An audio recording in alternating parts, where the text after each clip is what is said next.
Un conseil extraordinaire des ministres a lieu ce mardi sous la présidence du chef de l'État Idriss Déby Itno à suivre le compte-rendu en volet 1 de ce journal. Giri Giri, c'est l'intitulé du nouveau film du cinéaste tchadien Mamad Saleh Haroun dont le tournage de la première séquence a débuté ce midi au quartier Béguinage, ici à N'Djamena. À l'étranger, en Sierra Leone, la corruption au centre de la campagne électorale pour la cour présidentielle entre les deux candidats, Koroma et Mahada.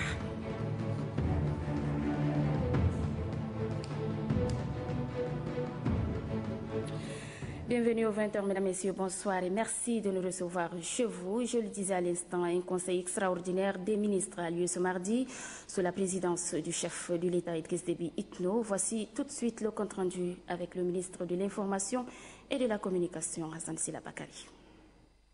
Compte-rendu du conseil de ministres. Il s'est tenu ce mardi 13 novembre 2012 un conseil extraordinaire des ministres sous la présidence de son Excellence Idriss Déby Itno, président de la République, chef de l'État. Des points étaient inscrits à l'ordre du jour, à savoir le projet de loi organique et le projet de loi portant budget général de l'État. Au titre du ministère des Finances et du Budget, le Conseil a examiné et adopté le projet de loi organique relatif aux lois des finances. Cette nouvelle norme répond au changement et au développement de l'environnement économique et financier qui a subi pas mal de perturbations en vue de se conformer à ces évolutions et d'harmoniser le cadre de gestion des finances dans la sous-région. La CEMAC a adopté une directive le 19 décembre 2011. La loi organique du Tchad, qui datait d'environ de plus de 50 ans, ne pouvait que se conformer à cette mutation qui poursuit trois objectifs principaux. 1. L'instauration d'une politique budgétaire à moyen terme. 2. Le renforcement de l'efficacité de la dépense publique. Et 3. Une amélioration de la transparence budgétaire à travers un accroissement des pouvoirs de contrôle de l'Assemblée nationale. Ces projets introduisent par ailleurs 4 innovations majeures. La première, la présentation des budgets des départements ministériels par programme, se déclinant eux-mêmes en action pour une grande lisibilité de politique publique. Le but visé est de passer d'un budget de moyens à une logique d'objectifs et de résultats assortie de rapports annuels de performance. 2. L'instauration d'une approche programmatique pluriannuelle. 3. La refondation des modalités de l'exécution du budget qui comprend la déconcentration de la fonction d'ordonnateur de dépenses et celle du contrôleur financier. La fongibilité de la répartition des crédits entre titres à l'intérieur du programme. 4. Le renforcement du contrôle exercé sur les finances publiques par l'Assemblée nationale. L'obligation d'information du public tout le long du processus budgétaire et une batterie de sanctions sont prévues en ce qui concerne les gestionnaires de comptes de l'État public indélicats. Pour le chef de l'État, la réforme de notre loi organique qui date de 1962 est la bienvenue tant dans le fond comme dans la forme. Les innovations apportées cadrent bien avec la politique d'une gestion transparente prônée par la renaissance du Tchad et une plus grande responsabilité des gestionnaires des comptes de l'État, a relevé le président de la République. Au-delà de son caractère salutaire, cette loi nous appelle à plus d'orthodoxie financière, a indiqué le président de la République, Idriss Déby Itno, ajoutant que les ministres doivent prendre leurs responsabilités en adoptant des feuilles de route transparentes, cohérentes, responsables et avec obligation de résultats. Mieux, le président Idriss Déby Itno demande à ce que cette loi soit le livre de chevet de tous les gestionnaires de l'État et à tous les échelons pour sa mise en œuvre effective. S'agissant du projet de loi portant budget général de l'État pour l'exercice 2013, le Conseil a demandé au ministère des Finances des compléments d'information en vue de son adoption à la prochaine séance du Conseil ordinaire des ministres. Commencé à 10h, le Conseil a pris fin à 12h30. Nous en parlions hier, le Premier ministre a représenté le président de la République au sommet extraordinaire des chefs d'État et de gouvernement de la CEDEAO le 11 novembre dernier à Abuja au Nigeria. Emmanuel Ladingar a mis à profit son séjour pour visiter le nouveau local de l'ambassade du Tchad au Nigeria en phase de finition. Adoum Abdelkader. Bientôt, un nouveau local pour la représentation diplomatique du Tchad au Nigeria. Il s'agit de ce joyau architectural à 4 niveaux, construit sur une superficie de 3000 m². En visite de travail à Abuja, le Premier ministre Emmanuel Nadingar est venu s'assurer de l'évolution du chantier. Apparemment, les travaux de construction sont en phase de finition. Il ne reste plus que les dernières retouches. Cet édifice pouvant abriter les services de l'ambassade du Tchad peut contenir jusqu'à 40 bureaux. Et sa construction s'inscrit dans la logique de la nouvelle orientation du chef de l'État Idriss Déby Itno pour une bonne visibilité de la diplomatie tchadienne à l'extérieur. Aujourd'hui, dans la situation de la paix dans notre pays et la construction de notre pays, nous devons porter des messages très forts. Et pour cela, dans plusieurs pays, dont le Nigeria, vous avez vu les États-Unis, en Afrique du Sud, à Addis Abeba. Nous sommes heureux de venir constater ici à Abuja un nouvel édifice. Je voudrais simplement exprimer ma satisfaction de voir que cet édifice déjà est là. Il n'est pas fini. Nous pensons que le gouvernement entreprendra pour permettre que tout cela soit fini et soit véritablement opérationnel. Selon le chef du gouvernement Emmanuel Nadingar, le Tchad doit avoir une représentation diplomatique à la hauteur de son évolution sociopolitique et démocratique. Et puis l'ambassadeur extraordinaire et plénipotentiaire du Royaume de Belgique au Tchad avec résidence en Libye, Andy Détail vient de présenter les copies figurées de ces lettres de créance à la secrétaire d'État aux Affaires étrangères et à l'intégration africaine TD Beyrouth. Avec elle, le nouvel ambassadeur a évoqué diverses questions liées à la coopération entre son pays et le Tchad, mais aussi au niveau régional et international. L'ambassadeur réaffirme une fois de plus son engagement à œuvrer pour la consolidation de cette diplomatie. La secrétaire d'État avait à ses côtés le secrétaire général du ministère Moussa Dago, le directeur général adjoint du protocole d'État et le chef de division de la coopération internationale. C'est finalement à Mongo, dans l'Oguera et non à Biltine, comme annoncé dans nos précédentes éditions, que le ministre de la Jeunesse et des Sports, Aïkal Zakaria Ben Djibrine, a achevé sa mission de sensibilisation pour l'octroi du Fonds national d'appui à la jeunesse FONAGE. Les jeunes de la région ont également bénéficié d'une formation dans le domaine de l'entrepreneuriat et technique managériale. Innocent Kilayo. Mongo, la capitale de la région du Guéra, constitue la dernière étape de la mission de sensibilisation et d'échange du ministre de la Jeunesse et des Sports. Comme dans les autres régions, les jeunes du Guéra ont également reçu une formation dans le domaine de l'entrepreneuriat. Pour le ministre de la Jeunesse et des Sports, sa mission dans le Guéra, comme dans les autres régions, vise un objectif précis, contribuer à l'insertion socio-économique et professionnelle des jeunes. Ce sont ces raisons qui amènent le gouvernement à mettre sur pied le Fonds national d'appui à la jeunesse. Devant la persistance de la crise de l'emploi liée à l'importance démographique des jeunes, au nombre sans cesse croissant de diplômés et au sous-emploi partant à la lutte contre la pauvreté, nous interpellons les parents, les encadreurs à tous les niveaux, les jeunes eux-mêmes à mener en amont la réflexion sur le devenir de notre jeunesse.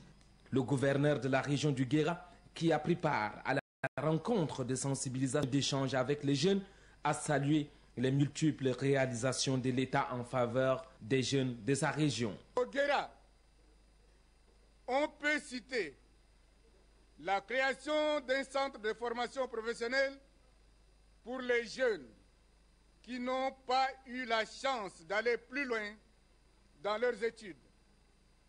La création d'une école de formation des instituteurs bacheliers. C'est sur une note de satisfaction que le ministre de la Jeunesse et des Sports, Aïkal Zakaria Ben Djibrine, a clôturé sa mission de sensibilisation dans l'est du pays. Idriss Déby est désormais le nouveau maire intérim de la commune de N'Djamena. Elle prend ici la tête de la ville à la place de Dime Ibet. La cérémonie officielle d'installation présidée par le délégué du gouvernement auprès de la commune de N'Djamena, Issa Adjidé, a lieu ce matin. Reportage Anastasie Bissi. La commune de la ville de N'Djamena a un maire intérim. Il s'agit de Idriss Déby Itno. Le nouveau maire intérimaire succède à Dime Ibet, démis de ses fonctions par un arrêté numéro 096 du gouverneur de la ville de N'Djamena, Issa Adjidé. Adje Itir Déby Itno, préalablement premier maire adjoint, va provisoirement occuper ce poste selon les tests en vigueur. Elle est officiellement installée dans ses fonctions par le gouverneur de la ville de N'Djamena. Consciente de la lourde responsabilité qui l'attend et pour mener à bien sa mission, le maire intérimaire Adje Itir Déby Itno dit compter sur la franche collaboration et le travail bien fait de ses collaborateurs. Adje Itir Déby Itno assurera ce rôle de maire en attendant la prochaine désignation par les conseillers communaux de celui qui aura la destinée de diriger la commune de N'Djamena. Un atelier de validation du schéma directeur d'assainissement des eaux pluviales dans la ville de N'Djamena a lieu ce mardi. Il se tient donc au centre Al-Mouna. Objectif améliorer les conditions de vie des populations et informer les différents acteurs impliqués dans la gestion urbaine sur l'importance de l'actualisation du schéma directeur d'assainissement des eaux pluviales. Le reportage de Estelle Abdelkader. Suite aux inondations qui ont perturbé la vie des N'Djamenois ces dernières années, que cet atelier de validation du projet du schéma directeur d'assainissement des eaux dans la ville de N'Djamena vient d'être organisé. Regroupant différents acteurs, cet atelier est essentiellement axé sur l'amélioration des conditions de vie des populations. 3 points étaient au menu de cette rencontre. Il s'agit de la présentation du rapport, les travaux en plénière et l'adoption de la synthèse des travaux. À la faveur de cet atelier, le secrétaire général adjoint du ministère de l'Aménagement du territoire, de l'urbanisme et de l'habitat remercie et félicite les participants pour leur travail. Les défis de la gestion urbaine sont immenses pour notre pays. Des graves problèmes existent dans nos villes et doivent être traités de façon cohérente. À cet égard, les responsables de la commune de N'Djamena doivent se préoccuper des investissements qui seront réalisés dans le cadre de l'assainissement et de la sauvegarde de l'environnement. Le coordonnateur du projet d'appui au développement urbain PADUR se réjouit de la tenue de cet atelier et indique que PADUR soutient le gouvernement dans sa politique de lutte contre la réduction de la pauvreté au Tchad. Au cours de cet atelier, les participants ont formulé quelques recommandations. Ils demandent entre autres au ministère de tutelle de suivre le projet pour sa concrétisation afin que la population soit à l'abri des inondations et de faire le plaidoyer pour la mobilisation des ressources auprès des bailleurs. À la Banque mondiale de continuer à apporter son appui pour la réalisation du dit projet. Au PADUR de suivre le projet avec les prestataires pour qu'ils répondent aux besoins exprimés par la population.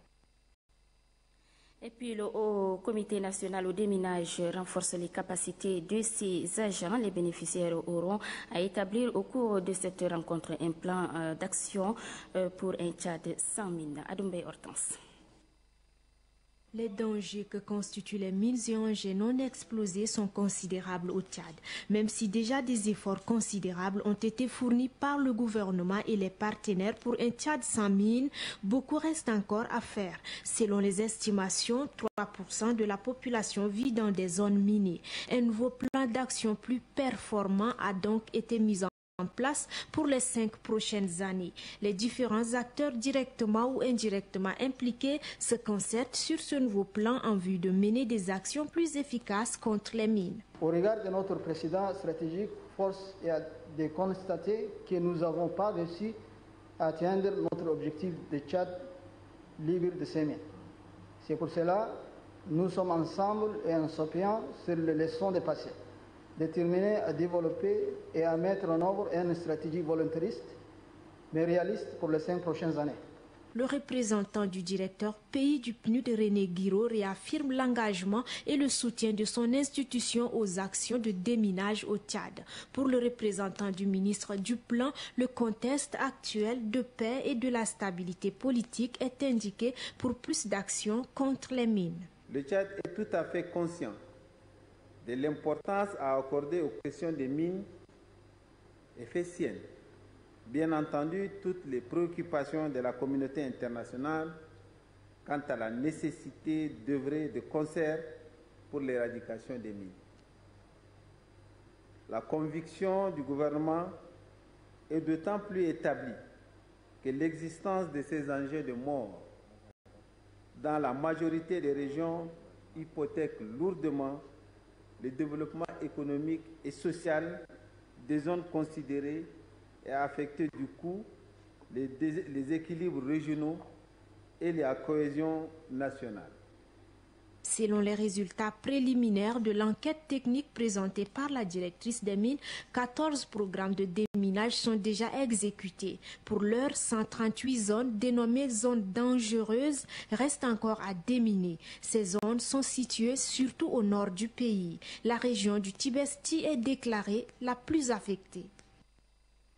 Le Programme national de sécurité alimentaire PNSA vient de faire un don depuis aux populations du village, aux producteurs de Bitéa.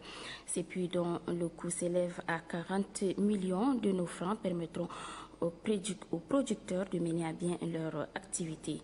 Pour le chef d'antenne PNSA, Mahamat Issaka, ce don du PNSA vient ainsi renforcer la politique du chef de l'État en faveur du monde rural. Et puis l'association pour le développement de la sous-préfecture nomade d'Aboukoudm, dont le bureau siège à N'Djamena, a offert également un don de fournitures scolaires aux différents établissements de la place, fournitures comprenant des cahiers, des stylos, des craies et bien d'autres. À cette occasion, le représentant de l'association pour le développement de la sous-préfecture nomade d'Aboukoudm, Ibrahim Adoum Khalil, indique que ces gestes vient soutenir les efforts du gouvernement qui fait de l'éducation la priorité de ses priorités.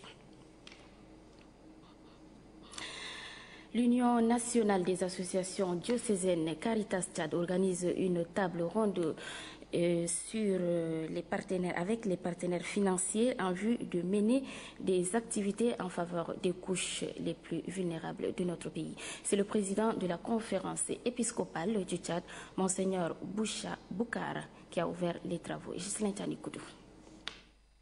La pastorale sociale, un outil de développement humain et social qui tient à cœur l'Église catholique au Tchad. À travers cette mission consiste à promouvoir des œuvres et des activités spécifiques en faveur des personnes les plus défavorisées de la société. L'Union nationale des associations diocésaines Caritas Tchad entend contribuer à l'amélioration des conditions de vie de la population et au développement du pays. L'objectif de cette table ronde est d'établir un dialogue permanent et constructif autour du partenariat entre les associations diocésaines membres de l'UNAD Caritas Tchad et les partenaires au développement. Cette table ronde permettra, j'en suis convaincu, aux responsables des associations membres de l'UNAD et à vous, partenaires techniques et financiers, d'approfondir un partenariat commun en réorientant nos approches et stratégies sur les activités de développement porteuses de changement. Au cours de ces échanges de 2 jours, les participants plancheront également sur le plan stratégique 2013-2027. Cette brève, l'ambassadeur de Chine a rendu visite ce matin aux membres du Conseil supérieur des affaires islamiques. Son Excellence Hu Zipian a échangé avec le président du Conseil supérieur des affaires islamiques, Cheikh Hissène Hassan Abakar, sur les relations qui existent entre la communauté musulmane du Tchad et celle de la Chine. L'ambassadeur a transmis également les salutations de la communauté chinoise au président du Conseil supérieur des affaires islamiques du Tchad. Culture à présent, après son succès au Festival international de Cannes en 2010, le cinéaste tchadien Mahamat Saleh Haroun revient avec un nouveau film intitulé Gris Gris. Le tournage de la première séquence a lieu ce midi au quartier Béguinage, ici à N'Djamena. C'était en présence du ministre de la Culture, Kayar Omar Defala. Innocent Kilayo. 2 ans après son brillant succès au Festival international de films de Cannes en France, où il a remporté le prix du jury, Mahamat Saleh Haroun revient sur la scène du 7e art. Le célèbre cinéaste tchadien tourne son nouveau film. Le film est intitulé Gris Gris. C'est un film plein de joie, de danse, d'espoir aussi, parce que je pense que aujourd'hui au Tchad, il y a un vent d'espoir comme ça qui est formidable, et c'est mon rôle quelque part aussi de rendre compte de cela, quoi, de ce qui se passe, de ce qui bouge, de ce qui avance. On est sorti de la phase en fait un peu tragique de la guerre, de ses conséquences, et maintenant on est dans une phase de reconstruction comme ça. Pour réaliser ce nouveau film, Mahamat Saleh Haroun a fait appel à plusieurs acteurs, notamment l'artiste comédien burkinabé Souleymane Deni. Et assez spécial, c'est quelqu'un qui est handicapé d'une jambe et qui danse et qui est assez extraordinaire. Donc je l'ai choisi pour cela. Il n'y a pas de Tchadien handicapé qui fasse de la danse comme lui sait en faire. Donc voilà, mais il tourne dans le film en tant que Burkinabé vivant au Tchad. Après avoir participé dans la plupart des films de Mohamed Saleh Haroun, le ministre de la Culture, Khayar Omar Defala, en donnant le clap de Gris-Gris, garde des bons souvenirs. Je suis comblé parce que d'abord, Haroun et moi, on se connaît depuis longtemps. J'ai joué dans la plupart de ces films tournés au Tchad. Et aujourd'hui, je me trouve en position de ministre de la Culture pour vous dire que nous sommes très fiers et très heureux de lancer ce film Gris-Gris chez nous. Le tournage du nouveau film de Mohamed Saleh Haroun durera 4 semaines en N'Djamena. Je vous donne la teneur de ces quelques communiqués qui nous parviennent d'abord de l'OTDH, Organisation tchadienne des droits de l'homme. Le communiqué est ainsi libellé. L'Organisation tchadienne des droits humains, OTDH, constate avec regret l'ampleur que prend la grève des travailleurs et surtout celle des agents du secteur médical qui en soi met en péril la vie des milliers de malades. Cette situation de blocage à travers les grandes villes n'a comme victime que le citoyen innocent et remet en cause les efforts du gouvernement en matière de politique de santé envers les couches vulnérables. Le droit à la vie ne doit être préservé. L'OTDH, par ce communiqué, interpelle la conscience de l'ensemble du collège et des agents de la santé à ne remettre en cause le serment qui les lie à leurs fonctions. Le communiqué porte la signature du président Baradine Berdeye Targui. Et puis, le secrétaire national chargé du rassemblement des jeunes du mouvement patriotique du salut, RJMPS, invite tous les camarades du comité directeur RJMPS, le RJ communal et le RJMPS des 10 arrondissements à assister à la passation de service de 2 secrétaires généraux, secrétaires nationaux au siège national du MPS le 14 novembre 2012 à 15h30 précise. Le directeur du cabinet, Aladoum Nadingar. Hors de nos frontières, en Sierra Leone, à quelques jours de l'élection présidentielle, les candidats à la course pour le fauteuil présidentiel tentent de séduire les électeurs. Les 2 candidats en lice, Julius Mahaba, l'ex-chef de la junte, et le président sortant, Ernest Koroma, entendent combattre la corruption sous toutes ses formes. Récit Valérie Heurtel, ITV. J-4 avant le grand jour. À l'approche des élections générales, un duel se dessine entre le président sortant Ernest Koroma et l'ex-chef de la junte Julius Mahaba. Qui les Sierra-Léonais choisiront-ils pour prendre les rênes du pays? Koroma, donné favori et sous le feu des critiques, accusé d'avoir échoué à enrayer la corruption. Dans la ligne de mire de ses adversaires, son colistier, vice-président, dont les services auraient touché des pots de vin sur des ventes de bois. J'avais promis pendant ma campagne une plateforme pour lutter contre la corruption et elle existe. Je suis fier de dire que notre arsenal de lois anticorruption est l'un des plus durs de toute l'Afrique. La corruption, un sujet sensible dans ce pays, un des plus pauvres d'Afrique, qui pourtant regorge de richesses, d'or, de diamants. L'opposition promet une révision du code minier pour que les Sierra-Léonais en voient enfin la couleur. Nous allons revoir tous les accords pour vérifier qu'ils sont conformes aux lois de notre pays. Nous irons aussi vers de meilleures pratiques internationales pour être sûrs que nous sommes dans une stratégie gagnant-gagnant. Après 10 ans de guerre qui ont laissé le pays exsangue, la pauvreté est toujours là. 60% des jeunes sont au chômage, les Sierra-Léonais s'impatientent. Nous venons de traverser une période difficile, mais nous avons réussi à restaurer la confiance dans notre économie, à attirer des investisseurs étrangers. Je vous demande de me réélire pour que nous puissions continuer dans cette dynamique. Mettre un terme aux frustrations, c'est l'enjeu de cette 3e présidentielle libre depuis la fin de la guerre, qui devra confirmer la consolidation de la démocratie. Et puis au Niger, les bailleurs de fonds répondent présent pour un plan de financement du programme initié par le président Mamadou Issoufou. Le récit est de Michel Lachkar. Rendez-vous important mardi à Paris pour le président nigérien venu convaincre les bailleurs de fonds de financer son ambitieux plan de développement 2012-2015. Le Niger a besoin de près de 5 milliards d'euros pour moderniser ses routes, son chemin de fer et surtout son agriculture afin de nourrir une population en forte croissance. La construction du barrage de Kandadji sur le fleuve Niger est un projet majeur pour l'indépendance énergétique et alimentaire du pays. Il doit permettre la création de 100 000 hectares de périmètres irrigués. Bien que considéré comme pays aride, le Niger a néanmoins suffisamment de ressources en eau, souterraines et de surface, suffisamment de terres irrigables pour nourrir les Nigériens. Le projet Kandadji, véritable pôle de développement économique, fait partie des projets qui vont restructurer notre économie.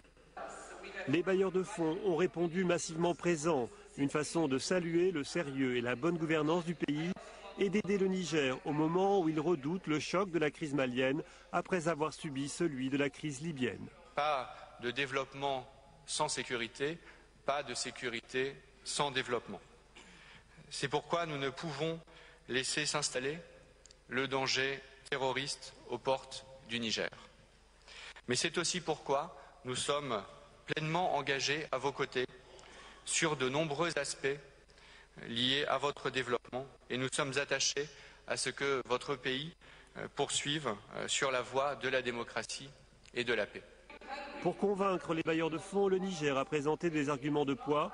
Le président Issoufou a mis en avant le potentiel de ses ressources minières, uranium bien sûr, mais aussi pétrole, charbon, fer et gaz. Le reste de l'actualité internationale au pas de course nous conduit en Israël, en Grande-Bretagne et en France. Moins bref, sélection et commentaires, Sophie Pierre.